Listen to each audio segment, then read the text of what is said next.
गया और ज़ेनो के पिता को देवदूतों की मां को पुनर्जीवित करने के लिए राजी करने में सक्षम हो गया, जो दाइशिनकन की पत्नी है। गोकू ने मिकुशिन के साथ लड़ाई की और ज़ेनो के पिता ने भी लड़ाई की, लेकिन कुछ अजीब हुआ, जो कि मिकुशिन को गोकू से प्यार हो गया है, ये दावा करते हुए कि वह किसी भी तरह से उस पर कब्जा कर लेगी।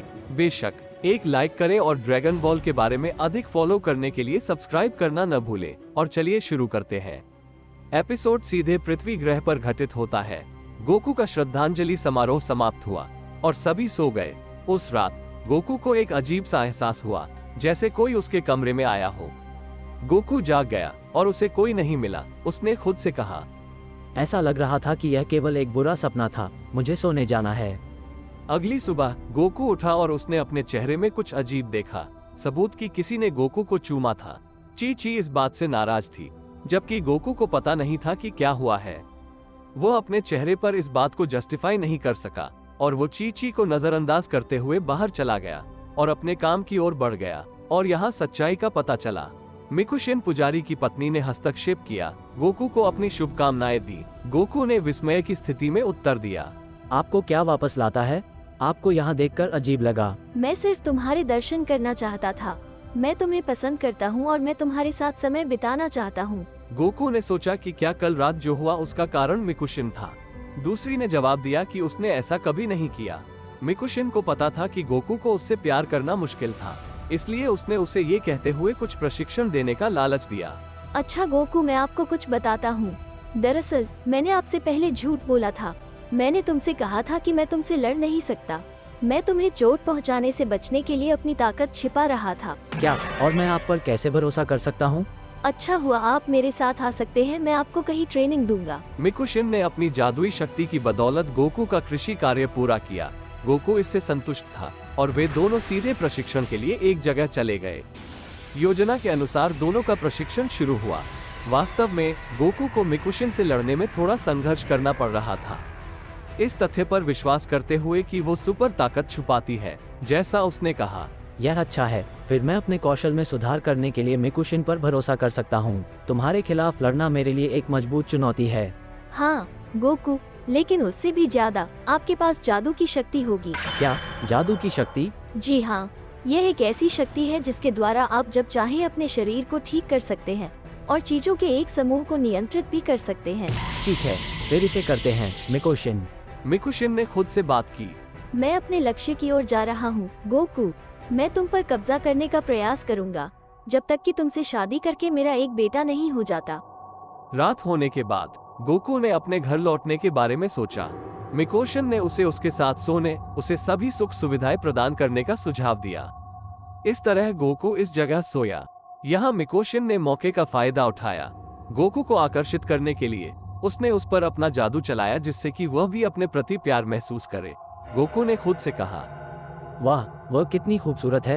यह क्या है जो मैं देख रहा हूँ?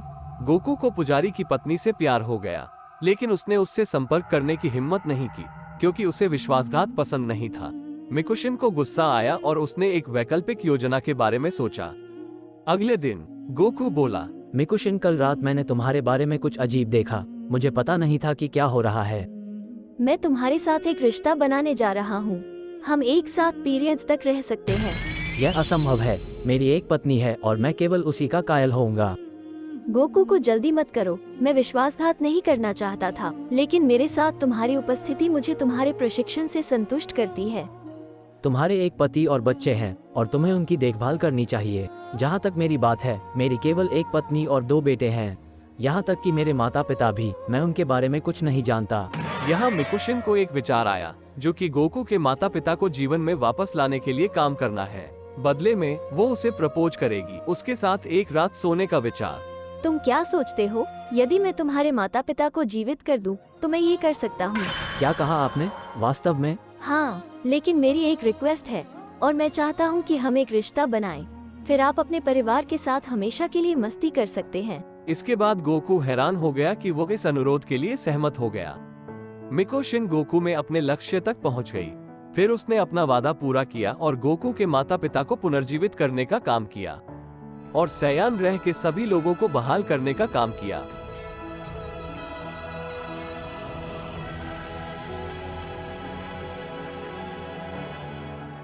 मिकुशिन बोला।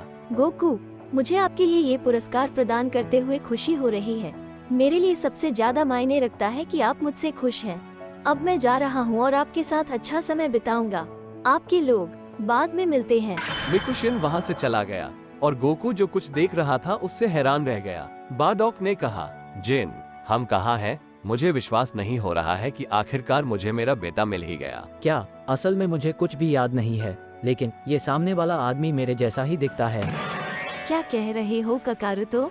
तुम हमारे बेटे हो और तुम बड़े हो गए हो। शाबाश मेरे बेटे। वैसे हमें इस जगह पर क्या लाया और तुम कहाँ रहते हो? गोकू ने अपने माता पिता को अपने रहने की जगह पर ले जाने के बारे में सोचा और हर कोई सीधे ग्रह पर चला गया। उस पल जिनको ये देखकर खुशी हुई कि गोकू इतने आरामदायक ग्रह पर रहता है। मेरे पिताजी, मुझे लगता है कि हमें सबसे पहले दोपहर का भोजन करना चाहिए। मुझे उम्मीद है कि चीची ने खाना तैयार कर लिया है। काकारोटो, तुम किस बारे में बात कर रहे हो? ये चीची कौन है? वैसे मेरी शादी हो चुकी है और हमारे 2 बेटे हैं। आप निर्विवाद रूप से विवाहित हैं और आपके बच्चे भी थे? ये वास्तव में सस्पेंस है। जिनको खुशी महसूस हुई, उसने दावा किया कि उसे अपने पोते पोतियों से मिलने का मौका मिलेगा, जो केवल गोकू पर ध्यान केंद्रित करने के बाद सोचने के लिए एक दुर्लभ बात है।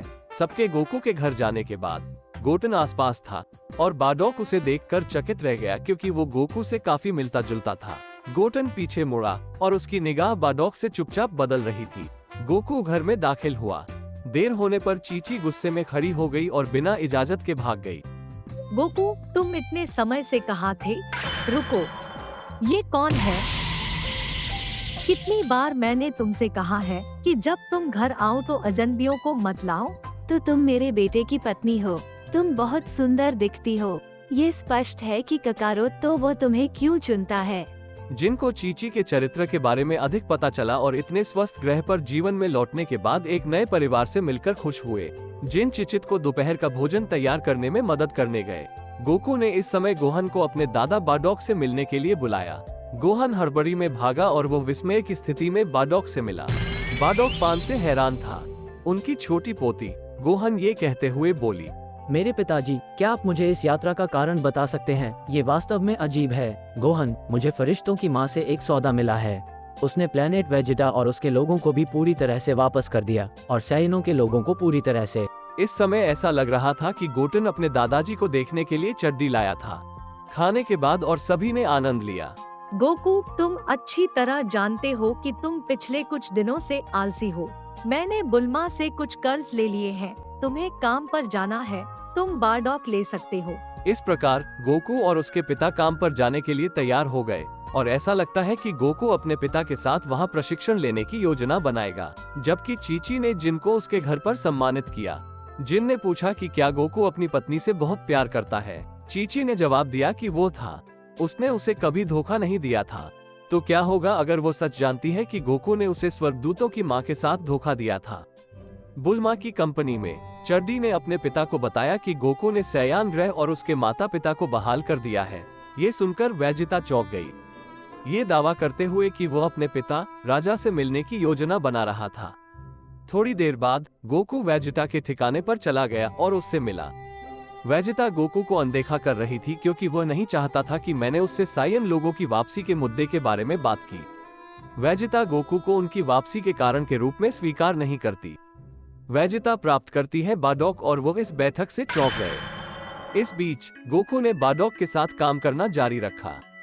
अच्छा डैड, आप अच्छी तरह जानते हैं कि मुझे ये काम पसंद नहीं है और चीची मुझे जबरदस्ती करने पर जोर देती है। आप वहाँ पर उस ट्रैक्टर का मजा ले सकते हैं। मैं थोड़ा आराम करने जा रहा हूँ। ये वास्तव में अजीब है। मुझे उम्मीद नहीं थी कि आप इस तरह खत्म हो जाएंगे। जब बाडॉक काम पर गया, गोकू अपने भोजन का आनंद ले रहा था, लेकिन परेशानी यह है कि बाडॉक ड्राइविंग में अच्छा नहीं था, इसलिए स्थिति लगभग बुरी तरह समाप्त हो गई। मेरे पिताजी, आप गाड़ी चलाने में अच्छे नहीं हैं। लगता है आप इस धंधे के लिए कुछ खास नहीं करते। फिर भी इस अजीबोगरीब मशीन को चलाने में मजा आया। सैयों की वापसी, मेरे दिमाग में कभी नहीं आया कि एक दिन ऐसा होगा। ठीक है, मैं आ रहा हूँ मेरे पापा। शाम ढलने के बाद दोनों एक अहम चर्चा में खड़े हो गए। ये दिलचस्प है मेरे बेटे कि तुमने 20 के स्तर को पार कर लिया है। ये हमारे ग्रह पर एक आतंक था। हमारे जीन, मेरे पिता के उन्नयन में कोई सीमा नहीं है। लेकिन इस स्तर के लिए धन्यवाद। मैं आपके प्रशिक्षण पर काम करूंगा मेरे पिता। मुमकिन है, वरना हमसे मिलने की कोई जरूरत नहीं। यहाँ गोकू और उसके माता पिता के बीच परिचित होने की मेरी यात्रा समाप्त होती है। लेकिन मिकोशिन के बारे में क्या वो वापस आएगी? अगर यह क्लिप 4000 लाइक्स तक पहुँचती है तो मैं अगला एपिसोड अपलोड करूंगा। आपके समर्थन के लिए धन्यवाद।